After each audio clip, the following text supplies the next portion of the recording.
Hi, everybody, and welcome to the Backyard Peace Project. This is our usual Wednesday rendezvous, but today is really special for us because all of our hard work, thousands of hours of work and meetings and building, we're finally opening our doors today. So we're very, very excited. I was actually going through everything yesterday, and I just thought this is incredible value what we're providing, because we're providing support, we are providing community, connection, belonging. And we're really dedicated to you unleashing your full potential, dissolving the blocks that are holding you back. We've got relationship experts, we've got parenting experts, we've got grief experts, we've got breathwork experts, tapping experts, everything that you could possibly think of. We've got finance coaches in there so that we can sort out our money, because money can be a really big source of stress. We've got the opportunity for you to earn money through the Backyard Peace Project, because we believe that if you invest in us by giving you your trust and your time, then we need to invest in you as well. We can grow together and we can all benefit from it. And the most important thing about the Backyard Peace Project is community. We are building a movement of people who want change in the world and are fed up of waiting for other people to do it. Unless good people come together, have the support for themselves, do the work, make the connections, lean in with curiosity to somebody that's not quite the same. So we're not having this divide and rule situation that we've got with a lot of leadership, that they're trying to pin us up against each other. Well, it's up to us to make the decision to come together in some way. And we're really, really passionate about that. We're often given bricks in life, and I want the Backyard Peace Project to be an opportunity to use those bricks to build bridges between us rather than walls. So it's incredible value. I was just saying to the team, I was looking through it yesterday thinking this is phenomenal. And also, we want it to be fun. We want to have fun. We want to have joy. We want to have laughter, connection, relationships, friendships. We want to be able to meet up in person and belong to this big, happy family, where we support each other through challenges. We understand that we were just saying before, none of us have got our ducks in the row. All right. Nobody's got their charades together. Even us, we are works in progress. And I think it's really important for leadership to show that.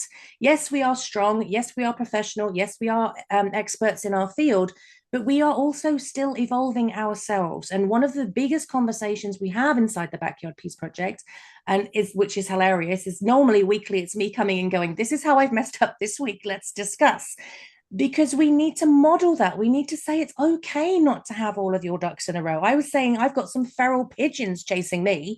So, it's okay. It's okay not to do that. But a lot of people allow that to stop them from progressing because they're frightened of other people understanding and realizing they have not got their ducks in a row.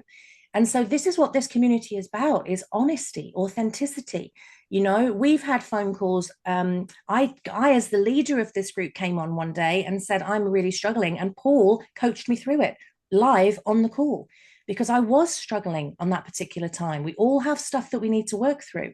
So it's really, really important that you feel safe here. And that's what we are dedicated to, and we model between ourselves all of the time of building a family. So this call is about the team are going to be asking me questions that they think that you want the answers to. And so we're really going to explain what the Backyard Peace Project is, why we've built it, and what our plans are for the future. So welcome. Thanks, guys, so much for joining me, as always. And fire away. Let's have a great conversation and explain to the world what we're doing. Beautiful, love it. Super, super, super, super excited to be here. This is, yeah, as you said, a lot of work's gone into this, and who knows how many nights and days of non-sleep has happened to create such a powerful opportunity. Question to you, Kathy, is what exactly is the platform? How does it work? Like, if someone wants to join. So, what we've done is we've tried to create an environment where people can come and get to know us, okay? Because we want people to be there because they want to be there, right? And so, we've currently got a free Facebook group, but we want to transition all of those people into our community. So, our community is a platform that is owned and built by me and my team. Afternoon. And we that's because then we can control what's happening in there. So Facebook, unfortunately, can be a bit volatile, and if they decide to shut you down, they decide to shut you down, and I don't want to lose those amazing people in that community. And so what they can do is they can come across onto our platform that we own, and we've built this beautiful ecosystem for our community, for our members, and they can come into a free group and they can experience some courses, they can get to know all of the experts, they can get a feel for who we are and what we're doing. And I think that's really important because there's a lot of hard selling out there right now, and there's a lot of people operating out of integrity. So that's really important to us, that people feel safe.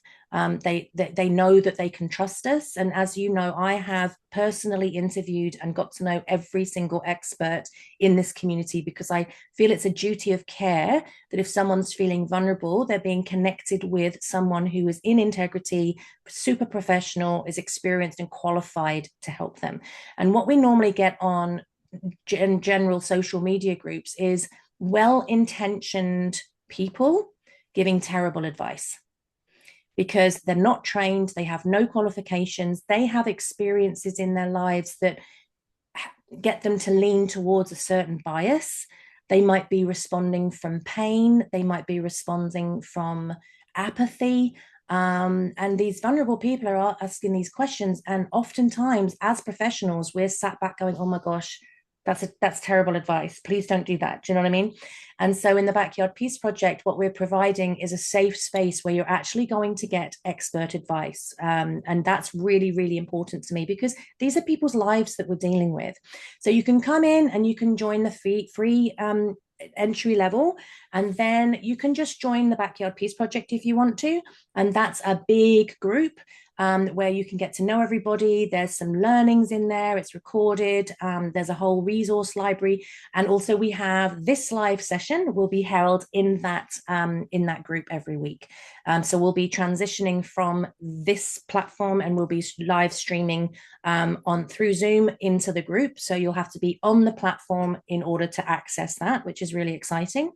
And then there's different tiers of membership. So what we want to do is provide an environment in which people can definitely connect with people who are like-minded and having similar experiences, because there's that level of understanding, right? So if I'm want to talk about having AOSD, I'd love to talk to someone else who's got AOSD, because they know what I go through. They know what the pain is. They know what it's like to juggle with that disease, right? So I want to talk to somebody who has that experience, because you can read a book about it for sure, but until you've experienced the excruciating pain that comes with it, you don't really understand. And so we have these specialized communities. So there's Good Men Rising, there's Strong Women Rising, there's the Fly In, Fly Out wives, partners, and parents. There's the Kids Zone. And as we grow, we want to be more inclusive. And we want to be more diverse. So as we start reading what our audience are wanting, what our members are wanting, we'll build out more. But at the moment, those are kind of our core groups. And what that means is you're able to go in and have conversations with people who are having similar experiences to you and have that level of understanding that others might not. And one of the things that I was speaking about yesterday with the FIFO Wives, Partners, and Parents pod, I've obviously got 5 neurodiverse children, and my husband is only home 12 weeks a year. And there was my 5th baby was premature. I struggled with postnatal depression. I had a wicked post-op infection. Then I got flu. I was on my own with this premature baby, which I'd never had before. I have 4 other young children to look after, and my husband's 7 hours away. I've got no family support here because I'm in England. And it was a really tough time. And I remember saying to one of my friends, and this for me was really hard. It was really hard to admit. And I just said, I'm really struggling right now. And she said, yeah, well, the money's good. And it shut me down immediately. And it shows instantly that she doesn't understand, right? She doesn't understand. She doesn't understand. Yes, the money's good, but what we sacrifice as a family to provide that level of financial support for our large family is tremendous. Like the emotional strain, the mental load, the fact that I've sat with 5 children on my lap in A&E because I've got nobody else to help me with the kids while one of them's sick, right? That nobody else can understand that apart from a parent that's been through that exact situation. So there's that level of understanding that other people can't access. So that's why we've created those more private communities within the bigger community, so that I can go into that community and go, guys, I'm really struggling right now. And I'm not going to be greeted with, well, the money's good. I'm going to be greeted with, I think the misunderstanding, Sorry? I think the misunderstanding here is often when people come from the outside perspective, key sentence here, and they not only just see the money, it's like, well, the money's good, so be happy. But there's also the that belief that, well, you've chosen this, you knew Exactly. what you're getting into, and no, we didn't. Yes, we know in theory, but then living through it, when the hurdles come, when you're sitting in ER with 5 kids under whatever age, I think there is this misunderstanding or misbelief, wrong belief, that people then are not allowed to share about how they're feeling through it and be held and be supported through it. And I think that's a real emphasis there. That all comes back to the topic of peace. If we want to live in a peaceful world, we need to create communities and create that village that it takes to raise a child, to raise a family, and come back to our roots as human beings, that we do need a village around us to be held through those rocky times, right?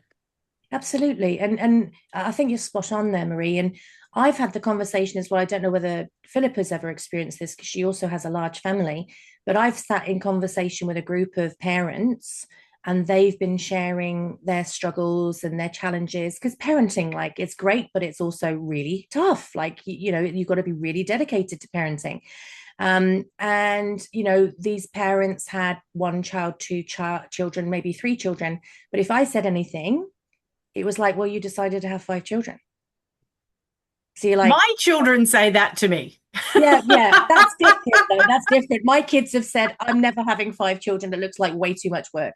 But I mean, it's as Marie was saying, it's that level of understanding and connection. And so that's why we have got these private areas, these private spaces, like for Good Men Rising. I mean, I was saying the other day in the video that the patriarchy has not just let women down, it's also let men down. Because it's told them you're not allowed to feel anything, you're not allowed to express your feelings, you're not this, you're not that. And so these poor guys are carrying so much weight on their shoulders, and they feel through the patriarchy completely shut down, that their feelings aren't valid, that they're not allowed to have feelings. And so that's why, the Good Men Rising channel is private, because apart from there might be some female experts in that channel for sure, ready to support that group of men. But there won't be any women members in that group, because we want the men to feel this is a safe space to say, I'm thinking about unaliving myself because I can't cope with the pressure, or I'm really struggling with my parenting right now because I don't really understand what my partner needs from me, what my kids need from me, because I didn't have that modeled to me as a child. I really need some support.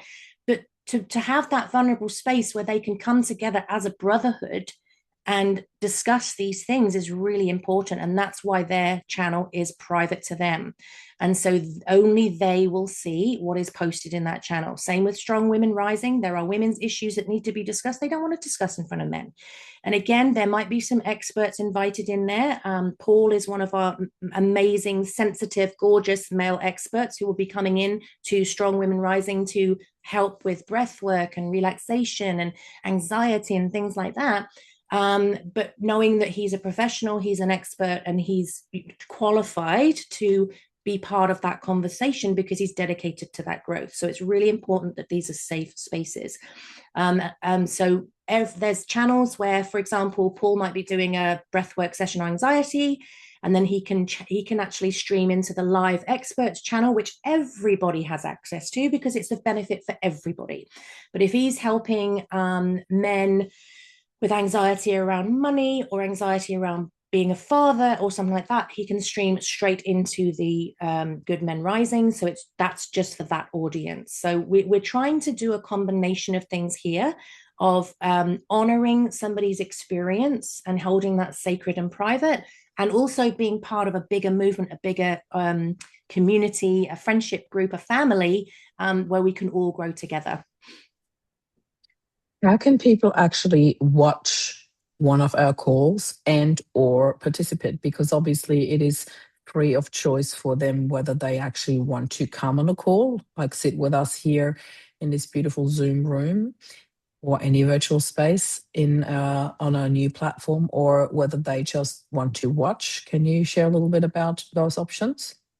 Yes. So basically, in the events calendar, you can, which is on the community, you can register for the event.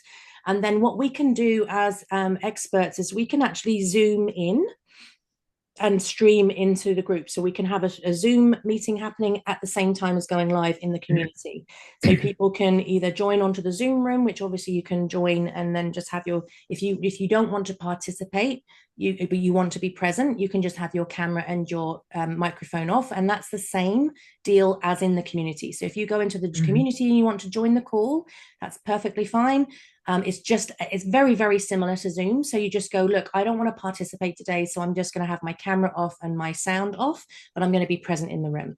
So it's a similar, very, very similar principle. So there's 2 points of entry. So even if I hadn't registered for a call and I see it pop up, I'm like, oh, that sounds interesting. I can just click on join. And if I don't want to be seen or participate and just listen in, then I can just switch my camera and microphone off. Absolutely. Yeah. Awesome. Yeah.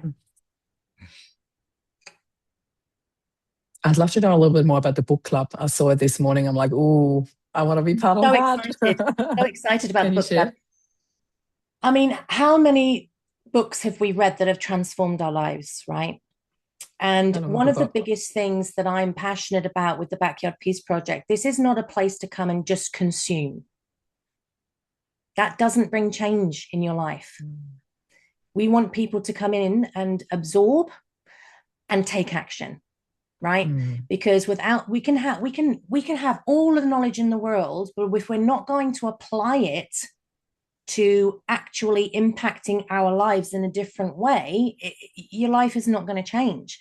So I'm really excited about the book club, because there will be a chapter a month, so it's not overwhelming, okay? Because we don't want to be like 2 chapters per week, otherwise you're going to get a detention. And in fact, yesterday I left a voice message saying, because I missed a meeting, which is very naughty, and I left a voice message saying, if you give me a detention, please can you make sure I've got access to wine in that detention area? So that's like that.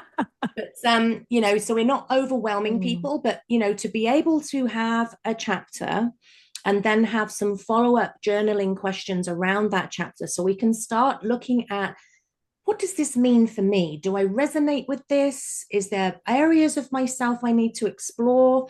And I'm actually running an amazing group for entrepreneur women at the moment.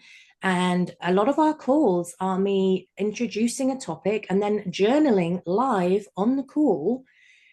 And it's been transformational. Like there's private messages I've had from that going, oh my God, that was really profound. And I really had some aha moments. And because when do we get time to do that? Right. And so by doing it in that way, we can really unpack the knowledge in that chapter. We can start sort of self-reflecting and thinking, where is this relevant to me in my life? Is this relevant to me in my life? I need to take a stock take of my life and figure out what's working, what's not working. Where am I now and where do I want to be? And how do I create the roadmap to get there? Okay. So I'm super excited about this, because so many books have changed my life. And basically I'll be coaching through the information of the chapter, and we'll be really wanting to move people from where they are to where they want to be. I was a counselor for years and I didn't like it, because we were just talking over old problems again and again and again. And yes, we need clarification, and yes, we need to understand things, but it wasn't moving my clients forward. They were just sort of in this sort of no man's land of trying to understand and trying to figure out a way forward, which is why I got qualified in a lot more different things, because I want them to take action and move towards what they want. I don't want them to stay where they are when they're unhappy. And so I'm really excited about the book club. I think it's going to be so much fun, because one of the things, anybody who's worked with me personally knows that I've obviously been working with trauma. And I tell you, my clients will cry and we will laugh. laughter does not have to be absent from difficulty, right? Mm. When I lost my dad, I was devastated. And my son came in the next day, and oh gosh, he must have been about 14. Lovely kid. Not that I'm biased, but he came in and he said, Mum, I've got a joke for you. This was the day after my dad died, right? And he came in and he said, Mum, I've got a joke for you. He said, something like, what did my grandpa say?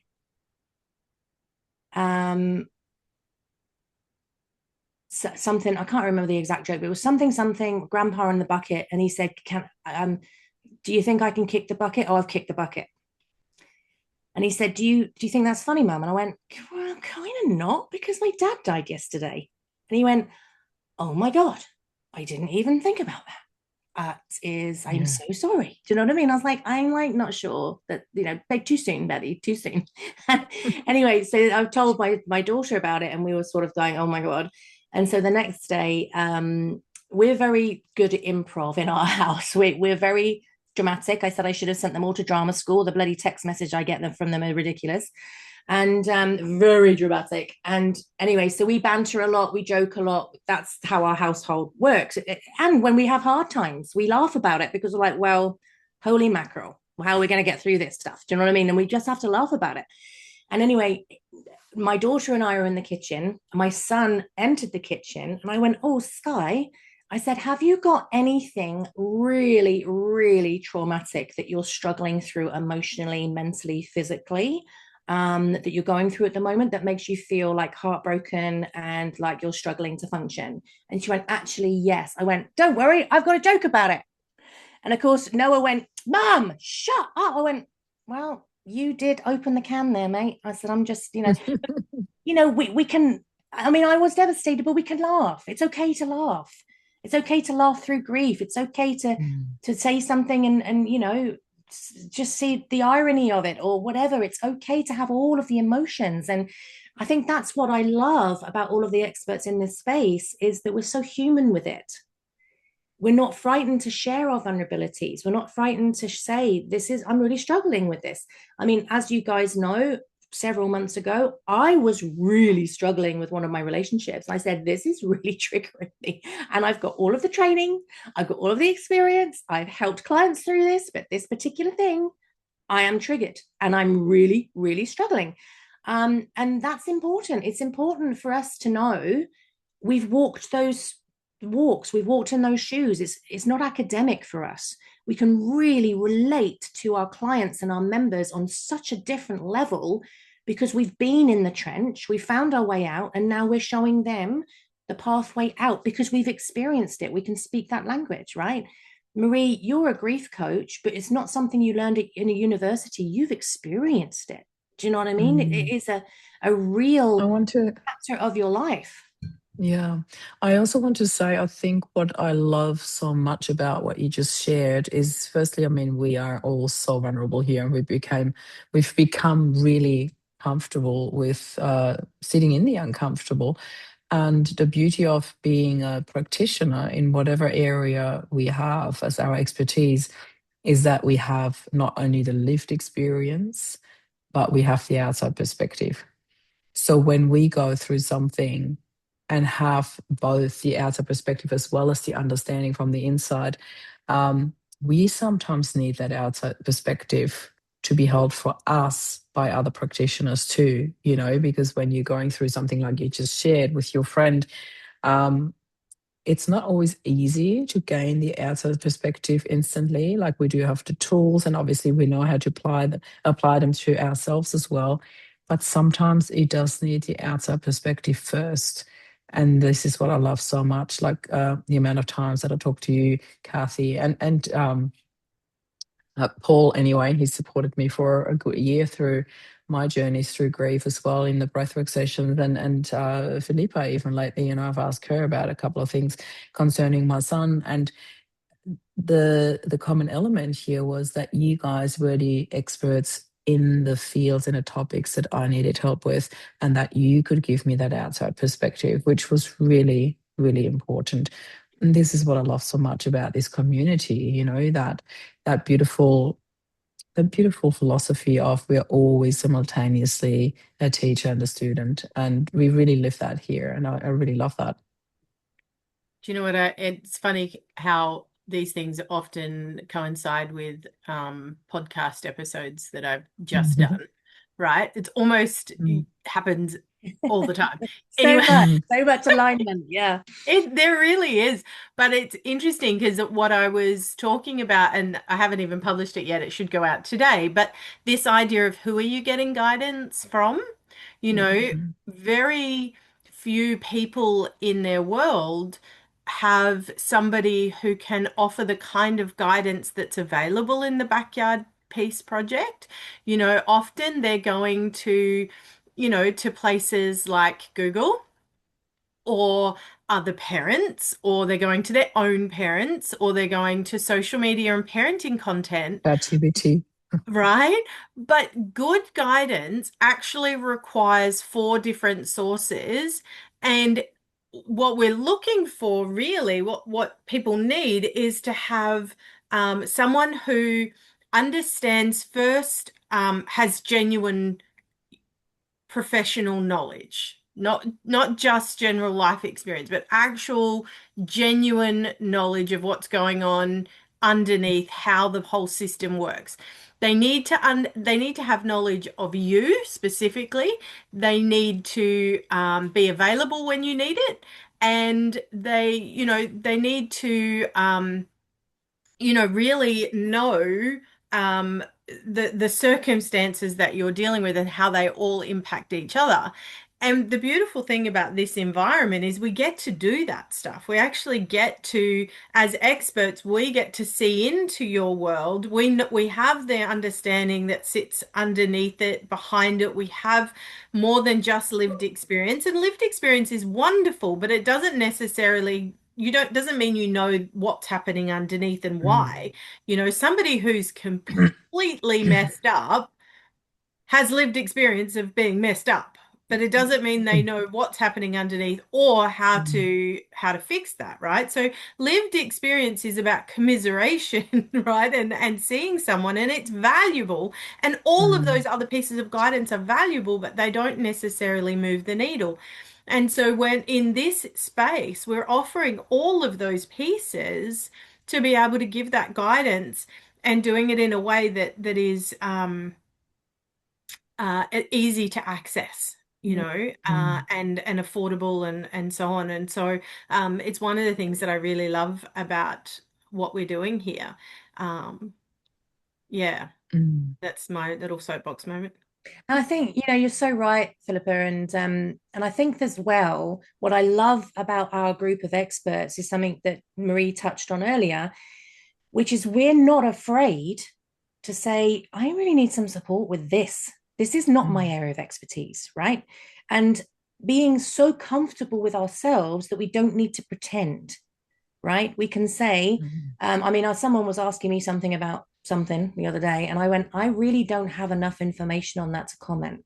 Yeah. And they went, oh my God, I never hear that. Do you know what I mean? I was like, I don't know enough about it to comment. I said, I can go away and research it a little bit more and learn a bit more so I can form an opinion. But at the moment, I don't know enough about it because I don't know everything about everything. Don't tell my husband. But it's about being able to lean on each other. And isn't this what we're supposed to be doing? And the Backyard Peace Project is that village, and the fact that we as the experts in the community can do that with each other, that gives that beautiful, safe invitation for our members to do the same. That's what I love about this whole platform. We can sit here and say, no, I don't have my ducks in the row. I can't do this shit today.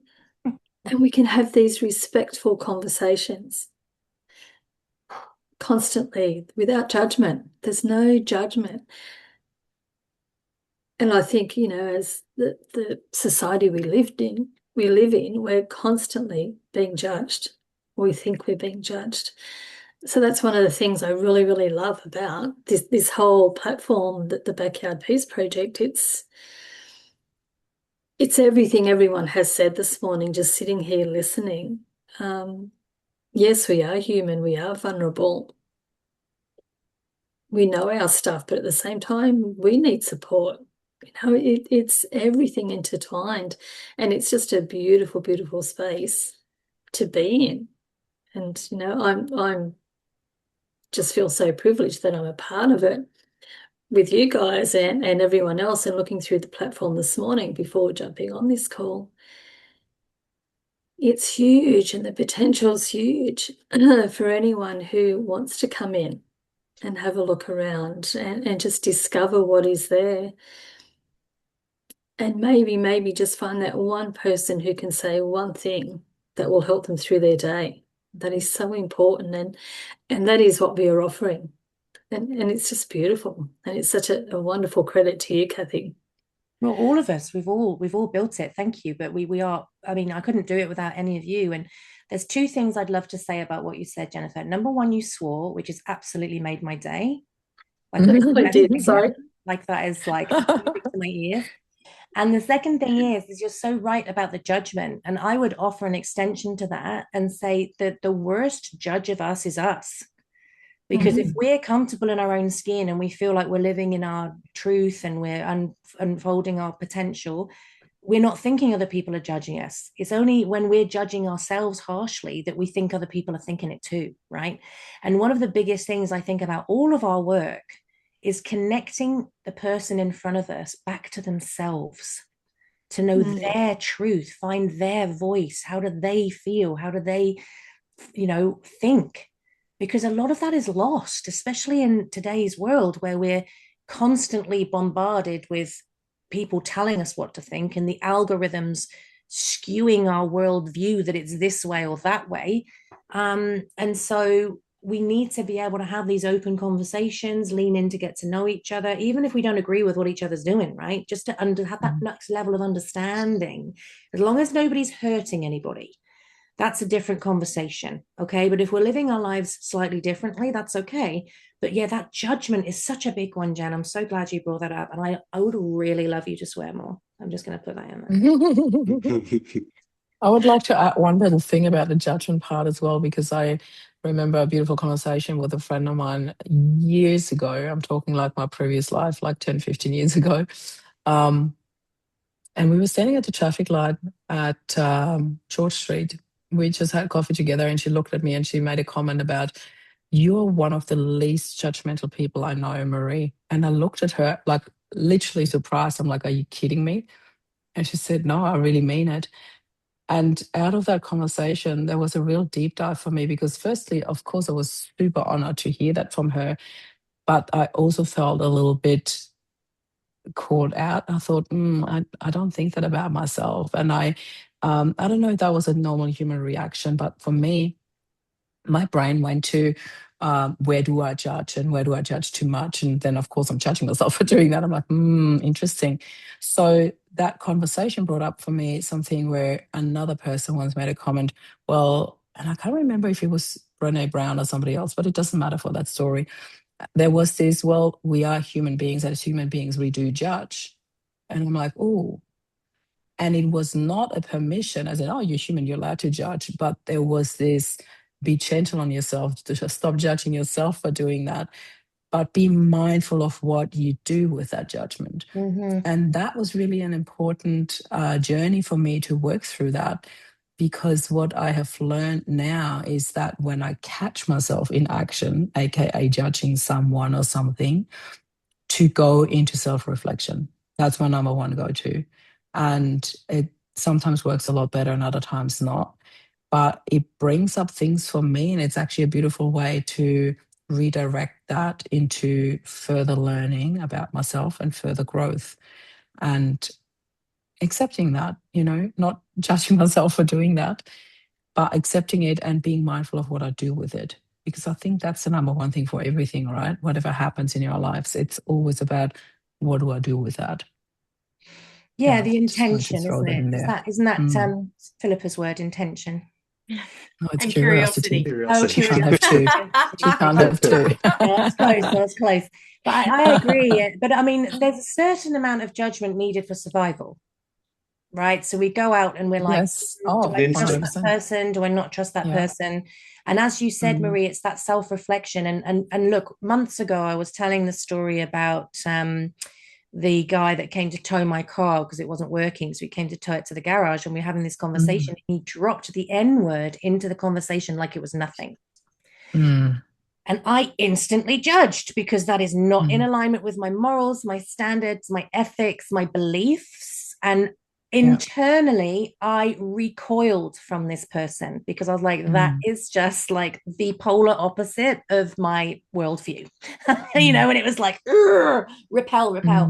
But then all the work that we do together in here, and all of the work and experience we've had as individuals, I did lean in with curiosity, and I had a conversation with him about it, and we started unpacking his intention for using that word, what meanings he put to that word. I considered his life experience, what was he taught as a child, and we had a good conversation about it. And by the end, I'm not saying I converted him, but I do believe I made him think.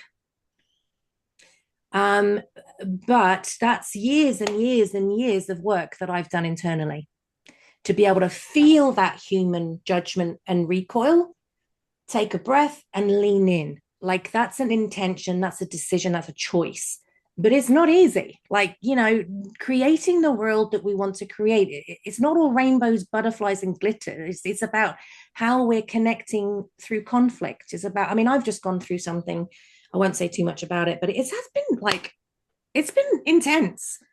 And these people to me have been really volatile, which I'm not used to in my world. I'm used to people being pretty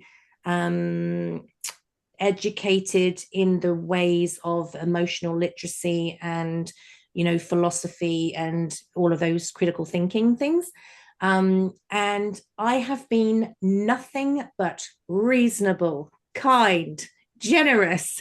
Honestly, like I've stayed up till 2 a.m. in the morning rethinking everything, like this exchange, that exchange, could I've done this different, could I've done that different, how, and I'm very careful about the words I use, you know, on all those things. And I've lived my principles. I've responded with kindness, I've responded with patience, I've responded, and it's actually quite surprising to me how they've responded, because they're not able to meet me at that level. And that's been a really interesting experience for me. I entered that relationship about 6 years ago, so I was a different person. Like, I'm a different person to what I was last week, because I really dedicate a lot of time to my growth. But that was quite confronting, because I couldn't understand it. But I had to move through my own judgment on that, and back to empathy, back to love, and go, they're doing the best they can. There might be something going on that I don't know about. So but I had to work through it. It wasn't automatic. I had to work through my own feelings. So we're excited. We're opening the doors today. We're really excited to grow. This has been a labor of passion and vision and mission and love.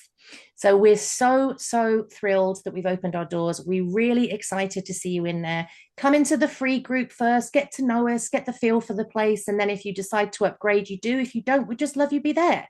We just want to come together. It's time that good people with good intentions come together and start speaking and start connecting and start wanting and implementing change in the world. If not us, then who? And if not now, then when? So anybody want anything to say before we break off? What let's finish with, what is it that, why have you stepped forward into the Backyard Peace Project, and what are you looking forward to? Let's start with Marie, because she had her hand up. I just wanted to say thank you first for giving me this most beautiful present of opening the Backyard Peace Project on my 22nd anniversary of moving to Australia. Whoop, whoop. Thank you. This is the most beautiful way to celebrate it, because I'm like, I didn't even think of celebrating. I'm like, oh, I am with an entire community. So thank you. What made me join is the vision, the big vision of, peace really starts in our own backyard. And that instantly drew me in. I want to be part of that. I want to be part of infusing this world with more peace and starting that one conversation, one practitioner, one whatever offering we have at the time. So I'm very, very pleased to be here. Thank you. Philippa. Thank you. Look, I think for me, this year in particular is all about collaboration, right?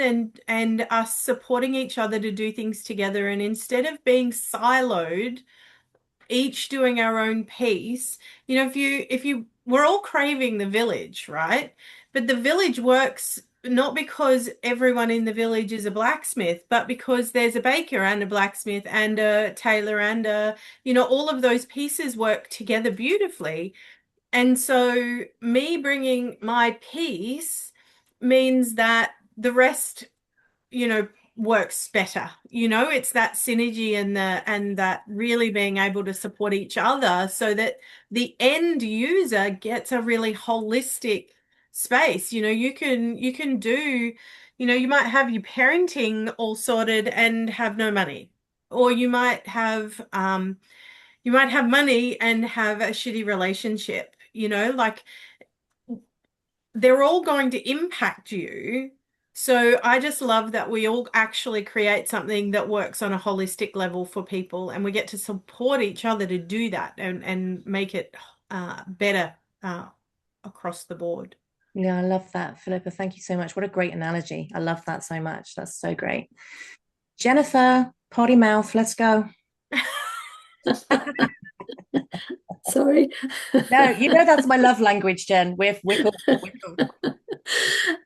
I can't say anything better than what Marie and Philippa just did. The vision, the collaboration,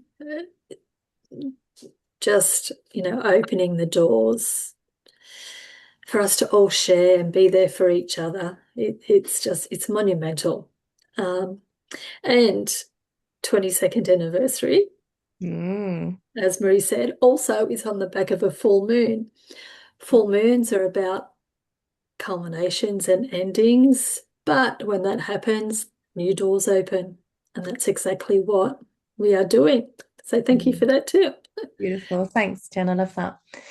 Oh, you've had plenty of time to prepare. We've been here.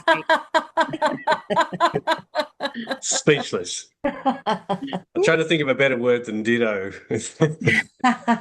No, completely. I remember it coming to me at a time Marie brought me along, or she sort of told me about it a few times, but then there was a moment where I was in that space of looking for collaboration or connection of... You're allowed to say dragged you along, that's fine. Yeah. Drag the whip. And but it was the space of being able to work with like-minded people, and not only like working but also having amazing conversations. So being able to not just sit in your own office by yourself working and helping people, we now do it around the world. So the platform is huge on that regards, that we can help more and more people, and the 6 degrees of separation of everyone bringing in their own flavors, their own people. And that is my, I guess, biggest mission and dream, is to help as many people as possible to feel connected to not only a village and a group and a community, but themselves the most, because then that expands out into the rest of the world. And then bringing the peace from your own backyard out into the world is where we need to go. The world needs that shift. The world needs reconnecting. And I just love our conversations we have every week. They're so randomly perfect. And how we dive deep into just being able to connect and not only talk about our issues, but I think just having a platform like this has never been quite like this available, where you have some pre-recorded courses you can go and do, of course, but then you've got live conversations where you can actually dive deep, and that's where the learning happens. Do the course, great, fantastic, get in there and get it done, and also feel connected because you get to have a chat with the actual people who designed them and created them, and do the work with that. And so that's where this stands out above and beyond most platforms of personal development and healing and life, where we have the collective of everything and everyone, and the possibilities that flow with that is you get your flavors of everything in life that you need. And so these are just a couple of things that sort of excite me about this. Yeah. And I love that, Paul. And I feel as well like the ripple of impact that we're going to have, we can never actually measure. Because for every member that comes in, every member of our community who has those internal shifts and changes the trajectory of their lives, they're going to impact at least 10 more people. Do you know what I mean? So, I mean, I'm really excited about the impact that we can have, and the fact that, you know, together we're stronger, you know, as the experts, together we're stronger, instead of us all, as Philippa said, instead of us all doing our little thing in the corner of, you know, the world, we're coming together and collaborating, we're drawing on each other's strengths, we're encouraging each other, we're celebrating each other, we become a real family. And that's what I want for our members as well, is to have that beautiful connection. So guys, thank you so much for being here. I really, really appreciate it. The Backyard Peace Project would not be here without you. And I love your heart, your generosity, your vision. And yeah, you're in my gratitude diary every night, even when I'm grumpy. I always put it in there. So thank you so much. Thank you for joining us. We'd love you to come over and join. Go and have a look at the backyardpeaceproject.com. And you can start to explore and see what we're about, and, you know, meet the crew, and you can join the free community, because the Facebook group will be closing at some point. So we want to move everybody over into our platform so that we can connect with you and we can give you the value that you deserve. So we're thrilled to have you, and thank you so much. And we will see you very soon. Bye.